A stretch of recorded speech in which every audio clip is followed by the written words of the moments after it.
కొన్ని నిమిషాలు వాక్య ధ్యానంలోకి వెళ్దాం. ఈ రోజున ఇవ్వబడినటువంటి అంశము చిన్న పిల్లలను ఆటంకపరచుకుడి. ఈరోజు మన యొక్క అంశం ఏంటంటే, మన లెంట్ డేస్ లో ఉన్నటువంటి ఆ అంశంలో ఉన్నటువంటి అంశమే చిన్న పిల్లలను ఆటంకపరచుకుడి. ప్రార్థన చేసుకుందాం, తలలో ఉంచుదాం. మనందరూ కూడా నన్ను బరుగుపరిచి దేవాతి దేవుడు మనందరితో మాట్లాడేలాగా ప్రతి ఒక్కరు కూడా హృదయాలు తెరిచి, దేవ నా కొరకు ఏం దాచిపెట్టి ఉంచావో ప్రతి ఒక్కరు కూడా ఒక్క నిమిషం ప్రార్థన చేద్దాం. శాశ్వతమైన ప్రేమతో మమ్మల్ని ప్రేమించుచున్నటువంటి మా ప్రియ పరలోకపు తండ్రి, మీ పరిశుద్ధమైన ఘనమైన శ్రేష్టమైన ఉన్నతమైన నామములకు నేను కృతజ్ఞతాస్తుతులు చెల్లిస్తున్నాను. నా తండ్రి ప్రభువా, గడిచిన శుక్రవారం నుండి ఒక శుక్రవారం వరకు నీ అనాది సంకల్పం చెప్పున నీ ఉచిత రెక్కల చాటున మమ్మల్ని అందరినీ దాచి కాచి భద్రపరిచి నా తండ్రి మరొకసారి ఆత్మతోనూ సత్యముతోనూ ఆరాధించడానికి, నేను సేవించడానికి మీరు మాకు అనుగ్రహించినటువంటి ఈ బైబిల్ విషయం యొక్క అయ్యాయిగా నా తండ్రి ఆరాధన బట్టి మీకు స్తోత్రాలు చెల్లిస్తుంటున్నాను. మాకంటే గొప్పవారు, విద్యావంతులు, అందచందమ కలిగిన వారు, భాగ్యవంతులు నా తండ్రి ఇదే నా సజీవులుగా లేనప్పటికీ నా తండ్రి ఎందుకో నీ అపారమైనటువంటి కృపను బట్టి మమ్మల్ని జ్ఞాపకం చేసుకోండి. మాలో ఏ యోగ్యత లేదు నా తండ్రి, మరొక క్షణాన సజీవులు లెక్క ఉన్నట్టుకు మేమేమి యోగ్యత లేని వారము అయినప్పటికీ ఎందుకో నీ కృపను బట్టి మమ్మల్ని జ్ఞాపకం చేసుకున్నాం, సజీవుల లెక్కలో ఉంచాం. అయ్యా నిన్ను ప్రభావ నిన్ను ఆరాధించడానికి ఈ స్థలాన్ని తోడ్పొచ్చినందుకు ప్రీతి స్తోత్రాలు చెల్లిస్తుంటున్నాం నా తండ్రి. అయ్యా వాక్యాన్ని విత్తుచున్నటువంటి నేను ఎన్నికలేని వాడను ప్రభావ, అపవిత్రమైనటువంటి హృదయం కలిగిన వాడును, అపవిత్రమైనటువంటి పెదవులు కలిగిన వాడను నా తండ్రి ప్రభావ. ఇనిమయ్య పెదవులు కాల్చినట్టుగా నా తండ్రి నన్ను మరుగుపరిచి నీ వాక్యం ద్వారా నీ బిడ్డలతో మాట్లాడి సత్యంలో నుండి సర్వసత్యంలోనికి నడిపించి నీ వాక్యపు వెలుగులో మా జీవితాలు కట్టుకోవడానికి నీ కృపను అనుగ్రహించమని మా కొరకు అతి శీఘ్రంగా రానున్నటువంటి యేసయ్య శ్రేష్టమైన నామమున స్తుతించి ప్రార్థించి వేడుకుంటున్నాం పరమ తండ్రి. ఆమేన్. ఆమేన్. వాక్య ధ్యానంలో నుండి మత్తయి సువార్త, దయచేసి బైబిల్ తెచ్చిన ప్రతి ఒక్కరు కూడా తెరిచి చూద్దాం. మత్తయి సువార్త 19వ అధ్యాయము 13-14 వచనాలు నేను చదువుతాను. దయచేసి అందరూ తెరిచి చూడాలని ప్రభు పేరిట కోరుతున్నాను. అప్పుడు ఆయన వారి మీద చేతు నుంచి ప్రార్థన చేయవలనని కొందరు చిన్నపిల్లలను ఆయన యొద్దకు తీసుకుని వచ్చిరి. ఆయన శిష్యులు తీసుకుని వచ్చిన వారిని గద్దింపగా, యేసు చిన్న పిల్లలను ఆటంకపరచక వారిని నా యొద్దకు రానియుడి, పరలోక రాజ్యము ఈలాంటి వారిదని వారితో చెప్పి వారి మీద చేతులుంచి అక్కడ నుండి లేచిపోయాను. అప్పుడు ఆయన వారి మీద ఎప్పుడు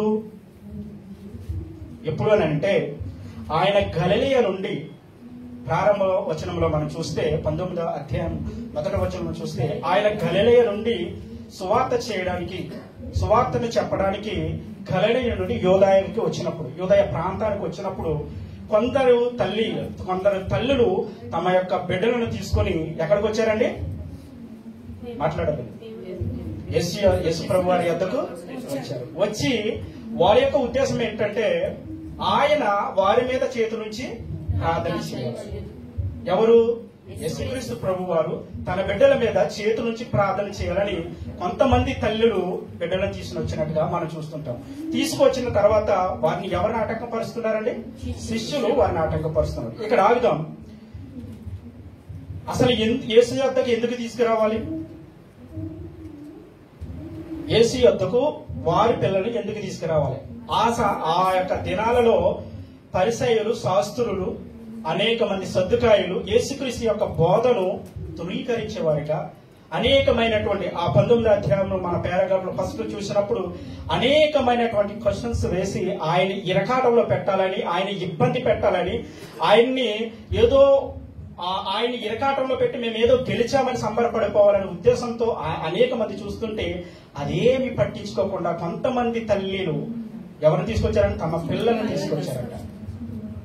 ఆయన ఒక మాట అంటున్నాడు, నా యొద్దకు వచ్చేవారు నేను అంత మాత్రము ఎందుకు తీసుకొచ్చారో తెలుసా?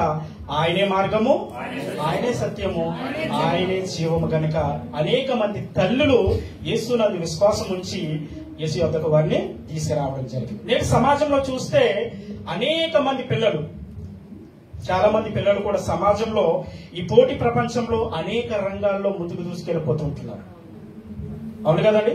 పోటాపోటీ ఎక్కడ చూసినా తల్లిదండ్రులు ఏమని ఫీల్ అవుతున్నారంటే, పక్క విద్యార్థి బాగా చదివితే నా కుమారుడు ఎందుకు చదవలేకపోతున్నాడు, పక్క విద్యార్థి స్పోర్ట్స్ లో బాగా రాణిస్తే నా కుమారుడు ఎందుకు స్పోర్ట్స్ లో రాణించలేకపోతున్నాడు, పక్క విద్యార్థి లేకపోతే పక్కన ఉన్నటువంటి వారు వాళ్ళతో నా కుమారుడు ఎందుకు పోటీ పడలేకపోతున్నాడు అంటే తలంపుతోనే అనేక మంది నేటి సమాజంలో తల్లులు ఉంటున్నారు, తల్లిదండ్రులు ఉంటుండగా మనం చూస్తుంటున్నాం. చూడండి, ఈ సమాజంలో చాలా అశ్లీలమైనటువంటి, మీరు తెలుసలేదు, జబర్దస్త్ అనే ప్రోగ్రాముల్లోను లేకపోతే కొన్ని మ్యూజిక్ ప్రోగ్రాంలోను అనేక మంది చిన్న బిడ్డలను చిన్ననాటి నుండే వారికి భయంకరమైనటువంటి డ్యాన్సులు నేర్పించడం, భయంకరమైనటువంటి ఆ డైలాగులు మాటలు నేర్పించడం, ద్వంద్వార్థాలు ఉన్నటువంటి మాటలు నేర్పించడం, భయంకరమైనటువంటి స్థితిగతుల్లోకి ఎవరు నడిపిస్తుంటున్నారు?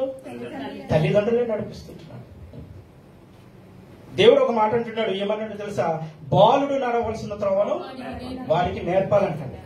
బాలుడు నడవలసిన త్రోవను వారికి నేర్పాలంటే మొట్టమొదటిగా తల్లిదండ్రులు నేర్చుకోవాలి. 2 రెళ్ళు 4 అని నాకు తెలియకపోతే నా బిడ్డకి 2 రెళ్ళు 4 నేను ఎలాగ చెప్పగలను? దేవుని యందు భయభక్తులు కలిగి ఉంట క్షేమము అని నేను నా ప్రవర్తన ద్వారా, నా మాటల ద్వారా నా బిడ్డలకి నేను చెప్పకపోతే వారు ఏ విధంగా నడుచుకోగలుగుతారు?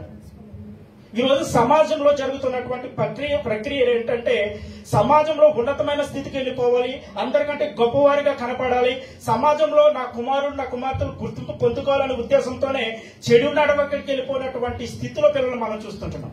కానీ లోకంలో ఉన్న వారి గురించి నేను మాట్లాడటం లేదు, కానీ సంఘములకు వచ్చి సంఘములు అడ్డుకట్టబడుతూ అనేకమైన సంవత్సరాలుగా సంఘములో విశ్వాసంగా కొనసాగుతున్నటువంటి మన బిడ్డలు ఏ విధంగా ఉన్నారు ఆలోచన చేద్దాం. అక్కడ ఉన్నటువంటి స్త్రీలు ఆమె యొక్క బిడ్డలను తీసుకుని యేసు ప్రభులు వారి చేత ప్రార్థన చేయించుకోవాలని తీసుకొని వచ్చారంట. ఈ రోజున మన బిడ్డలు దేవుని సన్నిధికి వెళ్తున్నారండి? దేవుని సన్నిధికి వెళ్తున్నారా మన బిడ్డలు? అంటే మనం ఇక్కడ ఉన్నాం, పొట్ట పోషణార్థం, కుటుంబ పోషణార్థం మనం ఇక్కడ ఉన్నాము. అయితే మన ప్రార్థన మన చేస్తున్నటువంటి ప్రార్థన వాళ్ళకి ఎంత కంచిగా కాపాడుతుందా? యోబు చేసినటువంటి ప్రార్థన అంటే తన కుమారులకి ఎలా ఉందంటే తెలుసండి, కంచిలా ఉందండి. మన ప్రార్థన కంచిలాగా ఉంటుందా మన పిల్లలకి? అసలు మనం ప్రార్థన చేస్తున్నామా? చాలాసార్లు మనం చేసే ప్రార్థన ఏంటో తెలుసండి, భోజనం చేసినప్పుడు ప్రార్థన చేస్తాం, ఇచ్చావు ప్రభువా తింటున్నాను, స్తోత్రం ఆత్రం అంటే తినేస్తున్నాం. రెండవదిగా పడుకునే బెడ్కి వెళ్లే ముందు ప్రార్థన చేస్తామేమో తెలుసా? ప్రభువా పడుకుంటున్నాను, నీ దేవదూతలు కావాలించాలి. మన ఎవడో చంపేసినట్టుగా, మన మీదకి ఎవడో వచ్చేసినట్టుగా దేవదూతలు కావాలొచ్చినట్టు. ఒక దేవదూత ఎంతమందిని చంపుతుందో తెలుసా అండి? 180,000 మందిని చంపుతుంది. ఇంత 180,000 మంది నీ మీదకి పోరాటానికి వచ్చేస్తున్నారా? మనం చేసే ప్రార్థన అదే. పడుకునే ముందు ఏం చేస్తామో తెలుసా? ప్రభువాని పడుకుంటున్నాను, ఈ రైతు అంతా నా చుట్టూ నీ దేవదూతలు ఒక్క దూత కాదండి, దేవదూతలు అందరూ కావాలండి మన ప్రార్థనలో ఉంటుంది. కానీ పిల్లల కొరకు మనం ఎంత కష్టపడినా ఏమి చేసినా ఎవరి కోసమేనండి? బిడ్డల కోసమే. బిడ్డల కోసం. ఒక బిడ్డను దేవుడు మనకి ఇచ్చాడంటే కుమారుని యెహోవా అనుగ్రహించు స్వాస్థ్యము గర్భఫలము ఆయన ఇచ్చు బహుమానం. ఒక స్వాస్థ్యాన్ని ఎలాగిచ్చారండి? గర్భఫలము ఆయన ఇచ్చు బహుమానంగా మనకి ఇచ్చారంట. ఎవరు మనం అనుకుంటే పిల్లలు పుట్టరండి, అవునా కదా?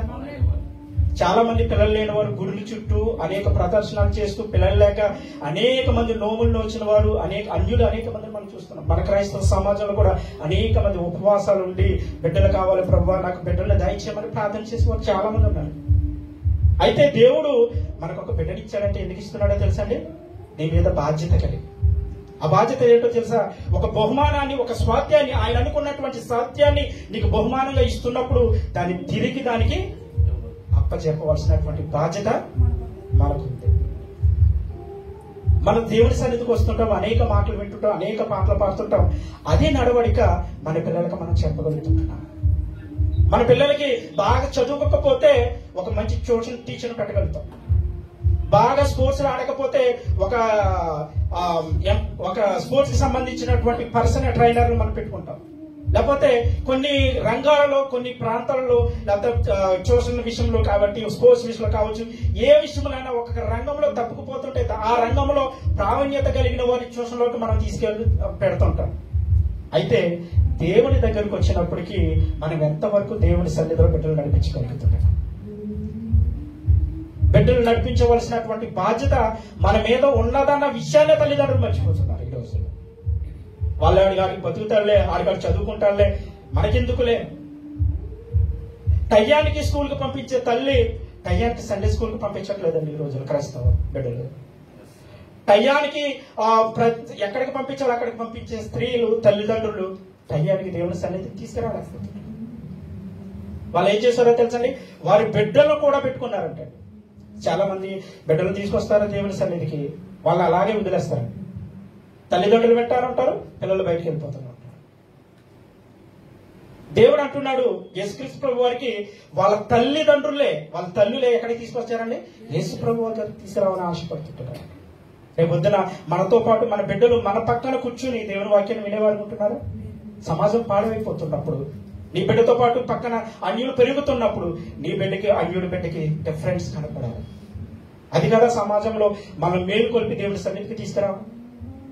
దేవుని సన్నిధికి మనం వెళ్ళి సువార్త చెప్పవలసిన అవసరం లేదండి.